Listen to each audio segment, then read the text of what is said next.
Our land will be liberated, whatever the cost.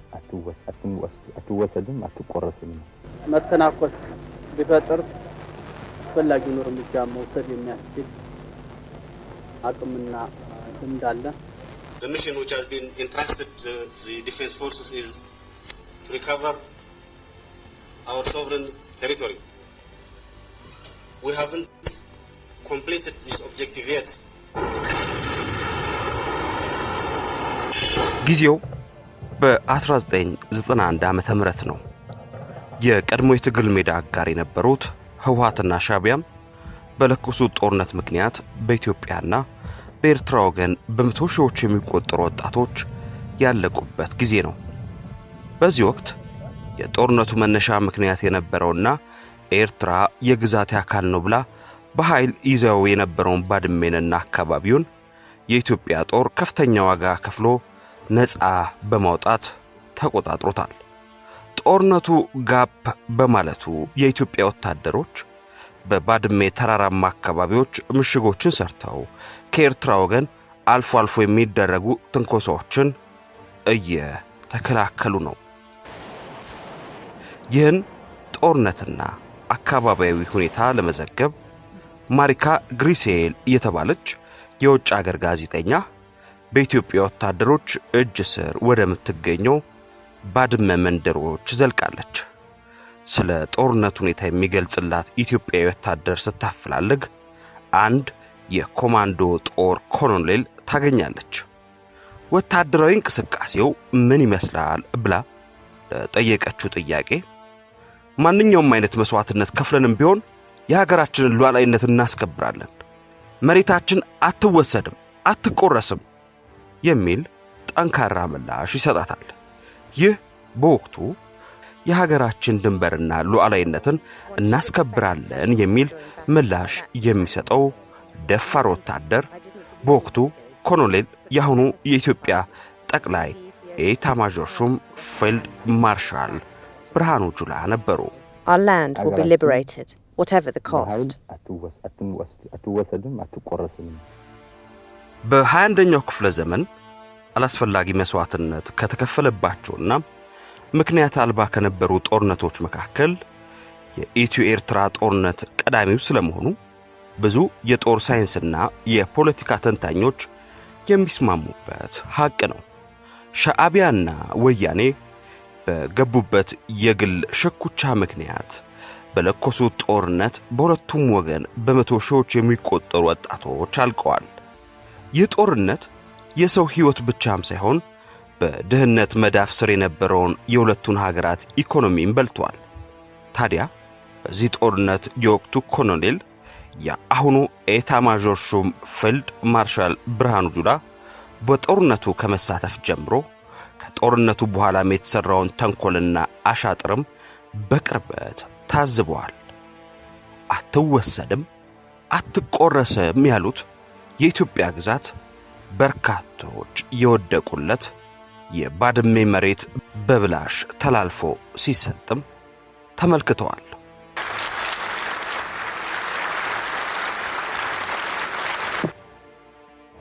ፊልድ ማርሻል ብርሃኑ ጁላ በ1990 የኢትዮ ኤርትራ ግጭት ሲለኮስ የሜዴይ ክፍለ ጦርን እየመሩ በጦርነቱ ተሳትፈዋል። በዚህ የኢትዮ ኤርትራ ጦርነት የሜዴይ ክፍለ ጦር ሰራዊትን እየመሩ የካቲት 16 ቀን 1991 ዓ.ም በባድመ ግንባር ቀኝ ክንፍ በኩል በፍቅያ ገብረሽካ ወዲ ሆለላ ሐዱሽ አዲ ገብታ እስከ ቡምበት ድረስ ተዋግተው አዋክተዋል። Our land will be liberated, whatever the cost. በ1995 ዓመተ ምህረት የኤርትራ የነጻነት ትግል ህዝበ ውሳኔ በሚባል ትርኢት መቋጫውን አገኘም። ኤርትራ ያስፈልገኛል የኔ ነው ያለችውን ሁሉ እንድትወስድ ተደርጎ የኢትዮጵያ መንግስት ደግሶና ሸልሞ ሉዓላዊ ሀገር መሆኗን አወጀም። ቡናውንም ወርቁንም ባህሩንም መሬቱንም የሚለው የኤርትራ መንግስት ግን አፒታይቱን በቀላሉ የሚያስታግሱት ኃይል አልነበረም። ከ7 ዓመት በኋላ በሌላ የመሬት ይገባኛል በኢትዮጵያ ላይ ጦሩን አዘመተም። በ1990 የኤርትራ መንግስት የግዛቴ አካል ነው፣ ነገር ግን በኢትዮጵያ በኃይል ተወስዶብኛል ያለውን ባድሜና አካባቢውን በኃይል ለመጠቅለል ወታደራዊ ኃይሉን በብዛት ወደ ድንበር ማንቀሳቀስ ጀምሯል። በአጭር ጊዜም ድንበሩን ተሻግሮ ባድሜና አካባቢውን በኃይል ተቆጣጠረ።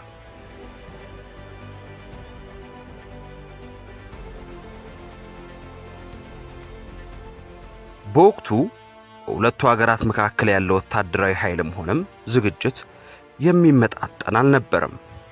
በኢትዮጵያ በኩል ህወሓት የቀድሞ የሀገሪቱን ጦር በትኖ በትግል ዘመን የህወሓት ጦር አባል የነበሩ በርካታ ታጋዮችም አርሳችሁ ብሉ ተብለው ወደ ትውልድ አካባቢያቸው ተመልሰዋል። ዋናውን ጦርነት አሸንፈናል፣ ከዚህ በኋላ የሚያጠቃን ኃይል የለም በሚል መታበይ ውስጥ የነበሩት የህወሓት አለቆች ሻዕቢያ ጦሩን ማንቀሳቀስ ሲጀምርና ድንበር ተሻግሮ ባድሜና አካባቢው ሲቆጣጠር ከእንቅልፋቸው ነቁ።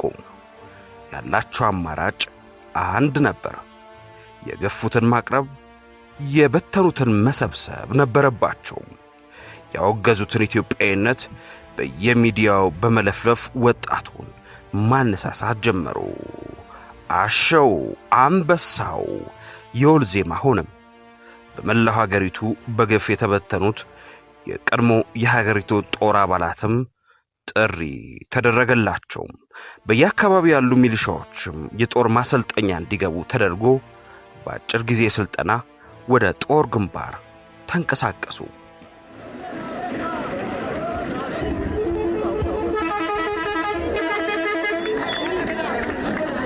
ሻዕቢያ እየተዘጋጀ ነው ያለው። የኤርትራ መንግስት ለጦርነት እየተዘጋጀ ነውና ጦርነት አይቀርም።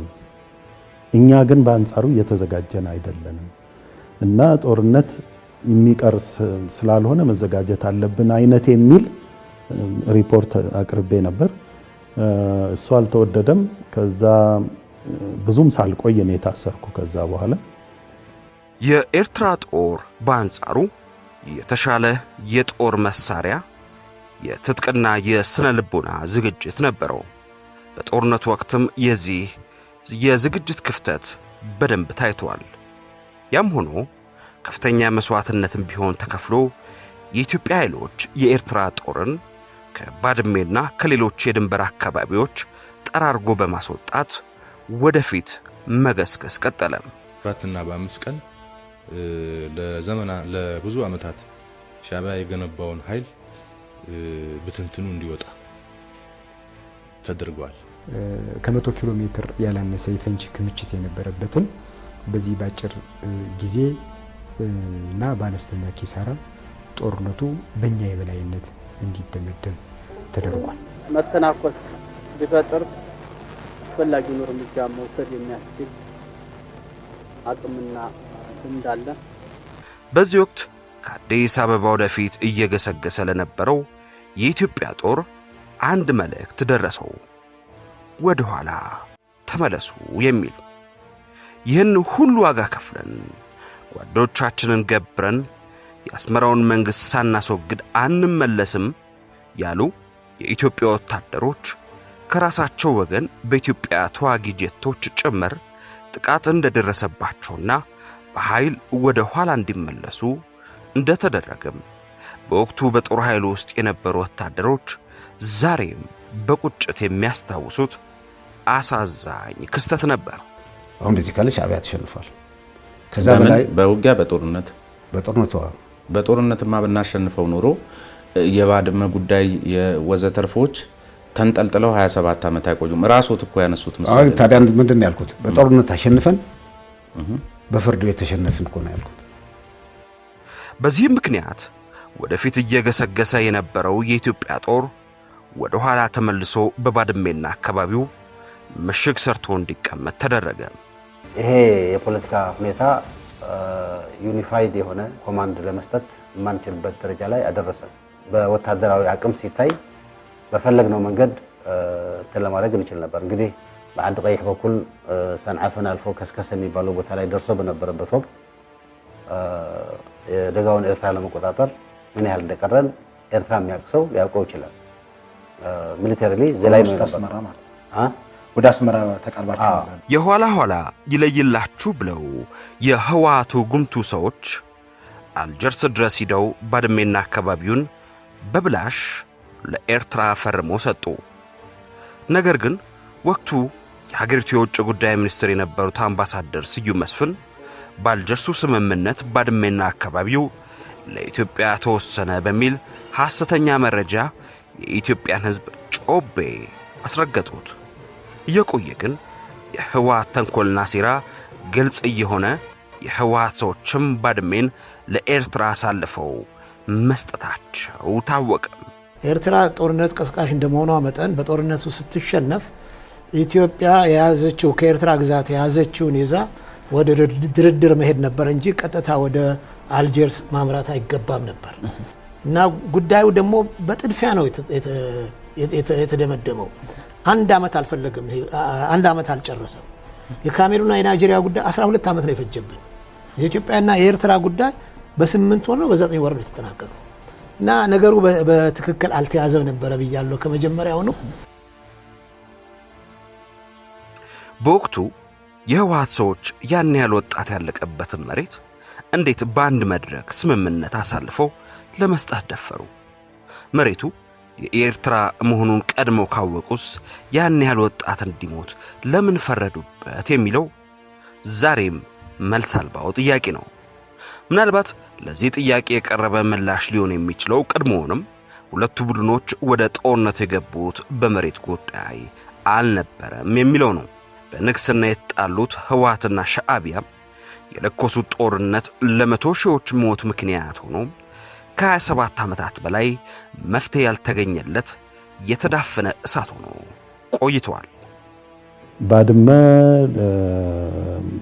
እና ሌሎቹ እዛ አካባቢ ያሉት መሬቶች ናቸው የጦርነቱ ምክንያቶች ብዬ አላምንም። እነሱ አይደሉም ምክንያቶቹ። ምክንያቶቹ በመሰረቱ በሻዕቢያና በህወሓት ከዛም አጥብበህ ስታየው ደግሞ በአቶ መለስና በአቶ ኢሳያስ መሀል የነበረ ቅራኔ ውጤት ነው እንጂ የባድመ የምናምን ጉዳይ ሆኖ አይደለም። ኤርትራና ኢትዮጵያ ከ1990 እስከ 1992 ዓ.ም ባደረጉት ከባድ ጦርነት በይፋዊ መረጃዎች መሰረት 100,000 ሰዎች ከሁለቱም ወገን ማለቃቸው ይነገራል። በጊዜው ሁለቱ በድህነት የሚታወቁ ሀገሮች ቢሆኑም ለዚህ ጦርነት ግን ኢትዮጵያ ወታደራዊ ወጪዋ በአመት ወደ $480 ሚሊዮን ስታሳድግ ኤርትራ ደግሞ ወታደራዊ በጀቷን ወደ $306 ሚሊዮን አድርሰው እንደነበር የለንደኑ ስትራቴጂክ ጥናት ተቋም መረጃ አመልክቷል።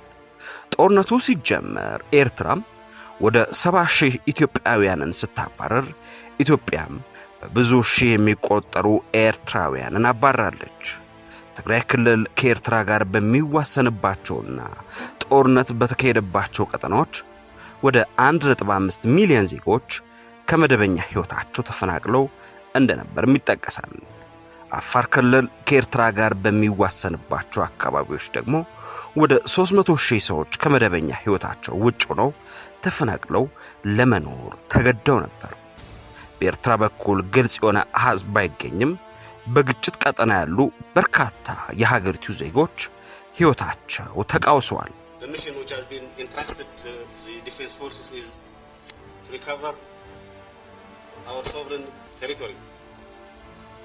We haven't completed this objective yet. በኤርትራ በኩል የሞተውን በኢንተለጀንስ ነው የማውቀው። ትክክል ይሁን አይሁን እኔ ላረጋግጥ አልችልም። ከውስጣችን ከኛ የሞተውን ግን በቁጥር ነው የማውቀው። በ70,000 የተባለ ከሚነገረው የኤርትራውያኖቹ እኔ ከምገምተውና ከማውቀው በላይ ካልሆነ በስተቀር አነስተኛ ነው፣ ትንሽ ያንሳል።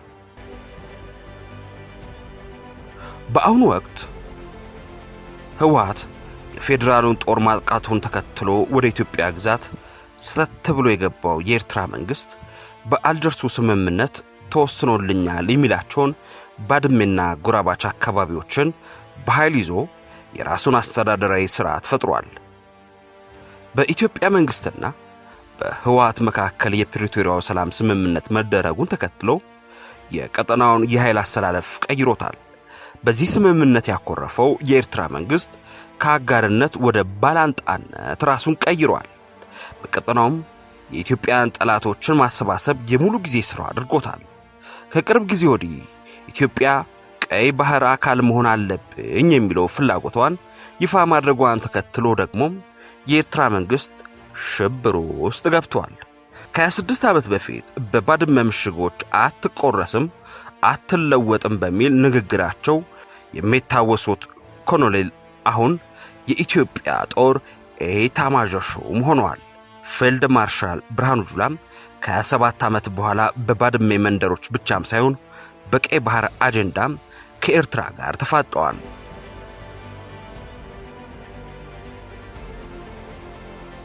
ከዛሬ 26 ዓመት በፊት በተደረገው ጦርነት ኤርትራ የተሻለ ወታደራዊ ዝግጅት የነበራት ቢሆንም ከ26 ዓመት በኋላ ግን የሁለቱ ሀገራት ወታደራዊ ዝግጅት መሳ ለመሳ ይመስላል። ከቅርብ ጊዜ ወዲህ ሁለቱም ከቃላት አልፎ ጦራቸውንና ከባድ መሳሪያዎቻቸውን በስፋት ወደ ድንበር እያስጠጉ ስለመሆኑ እየተነገረ ነው። ምናልባት በሁለቱ ሀገራት መካከል ጦርነት ከተቀሰቀሰ ሁለቱም ሀገራት ከ27 ዓመት በፊት የሰሩትን ጥፋት የመድገም ዕድላቸው ሰፊ ሊሆን ይችላል በሚል ስጋታቸውን የሚገልጹ በርካቶች ናቸው።